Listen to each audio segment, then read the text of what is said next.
Hello everyone, and welcome to another game of World of Warships. Today it's one of my replays and I'm in the key, a tier 8 premium Japanese battleship. I'm on the map shards in a 3-point domination game, so it's a pure tier 8 battle, which is lovely.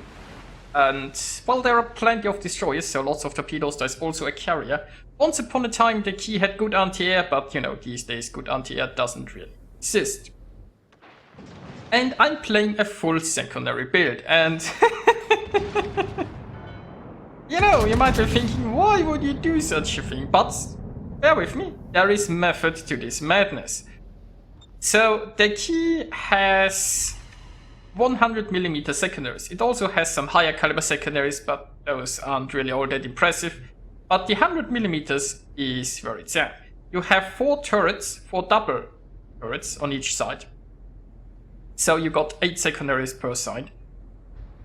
And those are basically the Japanese destroyer guns, like think Kitakase, right? So 4 double turrets, that's like you have a Kitakase strapped on each side.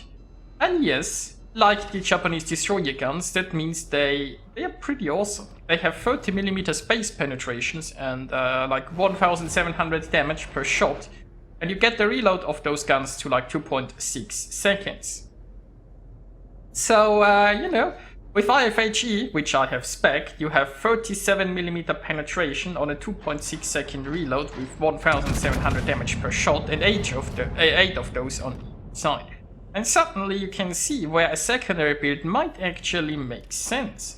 Now you get the range to 10 kilometers, which, I mean, a Bismarck at this tier has, I think, 11.5 these days, so, you know, it's not quite as impressive. The accuracy obviously could be better. But, you know, those guns certainly do some damage. And we will probably find this out pretty soon, as will the enemy battleships here. Because, I mean, you see, if you have the pen battleships, well, at least noses and sterns, and well, the more 32 plating they have, the better, I guess, but you can definitely pen all battleships through nose and sterns. Well, except for maybe a Kurfürst. But anyway. And thankfully enough, we are now close enough to use them. You also have torpedoes, by the way, 10km torpedoes, same range as the secondaries, and is this battleship gonna go full broadside on me? Now, people like to point out that the armor isn't the most ideal for brawling, but honestly, it doesn't work so badly, mostly because you can angle quite a bit, right? You have very good turret angles, so you don't have to show an awful lot of broadside to use all of your guns. And if you get like really close to the enemy, you just hope them. Now, in this situation, obviously, I'm not protected from those guns from citadels, but you know, in those situations you just let your torps do the talking. And now we proceed to the Kansas, and we introduce the Kansas to our secondaries. Now overall in this game we've lost A. There's still some ships down there, I suppose, but we are basically winning C pretty heavily here. There's just the Kansas remaining, and once I've dealt with that, then I can push towards B here. Now, turret traverse is not the best, like, because I spec IFHE for the secondaries, I don't have the turret traverse skill, so the turret traverse is 45 seconds. Not ideal for brawling, but still workable, to be honest. With those secondaries, I think you will know IFHE. Actually, the higher caliber secondaries that I dismissed earlier, you get them, I think, to 28mm pen. Which is good because they go over the 27 threshold, so very good against cruisers. But the 100mm ones are really where the beauty lies. And here's my first close quarters expert. Now, of course, I also got some citadels there, but you see, I'm already up to 110 secondary hits, and we will find out later how much damage they did. So this flank has been dealt with. And I mean, I've taken quite a bit of damage, but I have 4 heals left, and so I'll just heal up quite a bit while I rejoin the fight, and hopefully find some more things to brawl. Now, of course, downsides are you don't really have the best torpedo protection, and you don't have a hydro like the Germans. I mean, the Germans don't have much torpedo protection either, but the hydro is very, very helpful. But you got those torps, right?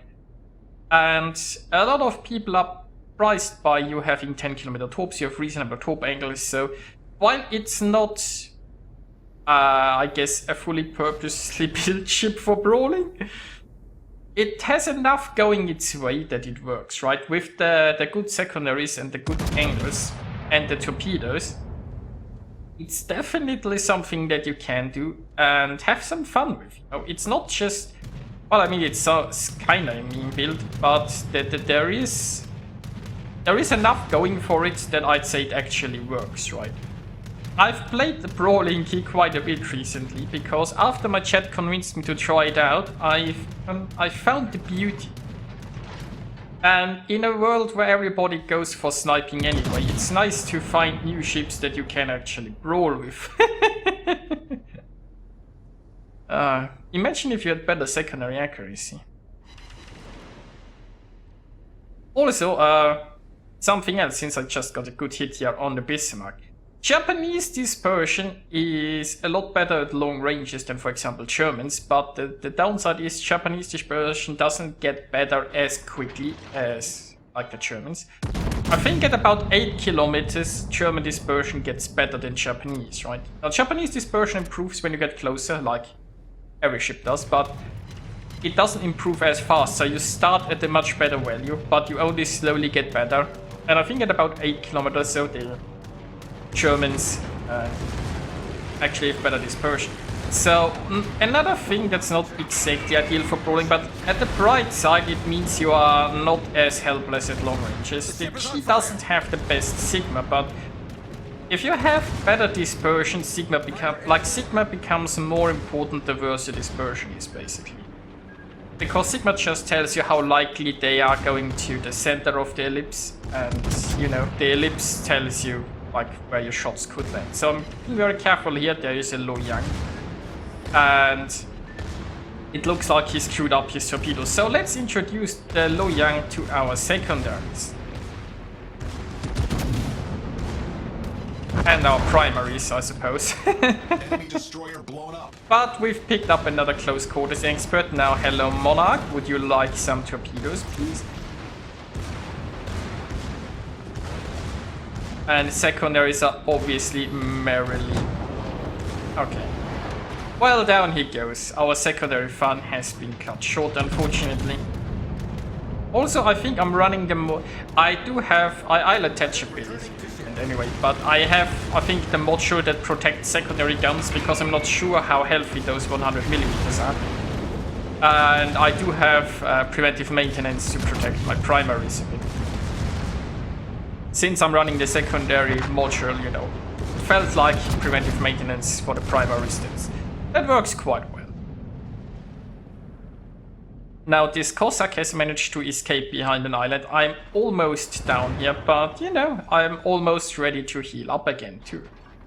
So only 3 enemy ships remaining. I mean, at this point it's no doubt that we are going to win this, but the question remains, will I be able to see something else before this is over? So the carrier has decided to target me.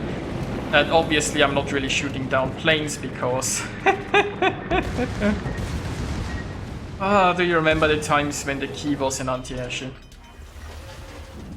By the way, you see my secondary batteries are still all alive, which is amazing, and even my anti-air monsters almost all still alive. Then again, I haven't been pummeled that hard by high explosives, so that probably helps. Now, Cossack unfortunately already leaving my secondary range and sailing behind an island. Our carrier is on it though, so he might be able to deal with the Cossack. Meanwhile, the Bismarck is basically dead already, so that leaves the carrier and the Cossack. I could try to turn around, go after the Cossack, but I think we're just gonna get closer to the carrier. For now, the carrier is spotted, and I should have shots in. Of course, first I have to survive the carrier, which is gonna be tricky because... I mean, I like his next attack. Well, he's launching with fighters. Maybe I can survive fighters. Our victory is in sight. Also, oh, he's going for the destroyer. Well, I mean, I guess having a destroyer that close seems like a much bigger issue than me. Although, Well, I mean, if he takes care of the destroyer, it's probably gonna go into concealment, so then I'm no longer an issue either. Well, shells are out, and there is some potential to pick up my 4th kill there, and obviously sinking a carrier is always an enjoyable experience, and there we go. So that just leaves the Cossack, and that actually means I could technically get the Kraken here. He is coming close. Oh, come on. I'm into secondary range.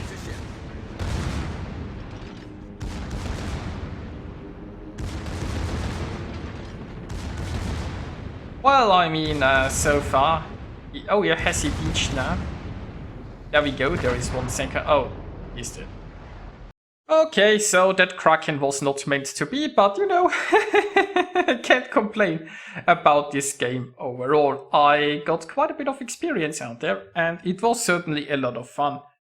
I did earn myself a Confederate, a Fireproof to Close Quarters Expert, a Dreadnought, and a High Caliber, scoring about 180,000 points of damage. Yeah, 150 secondary hits. Now, the secondaries managed to do 37,000 points of damage and another 15,000 through fires. Now, fires are obviously always a bit reliable, but even with IFAG, I started a few there. I think the fire chance is like 3% on those 100mm, and with the reloads they got, you know, they start the occasional fire, I suppose. So yeah, secondaries kind of work on this, and it's a very fun build, and you know, I mean, it's obviously not the best ship out there, it might not be the best build out there, but it works, it's fun, and I can advise you to try it out if you have a key and are looking for a purpose for her. So yeah, I hope you guys enjoyed this, and I'll see you next time.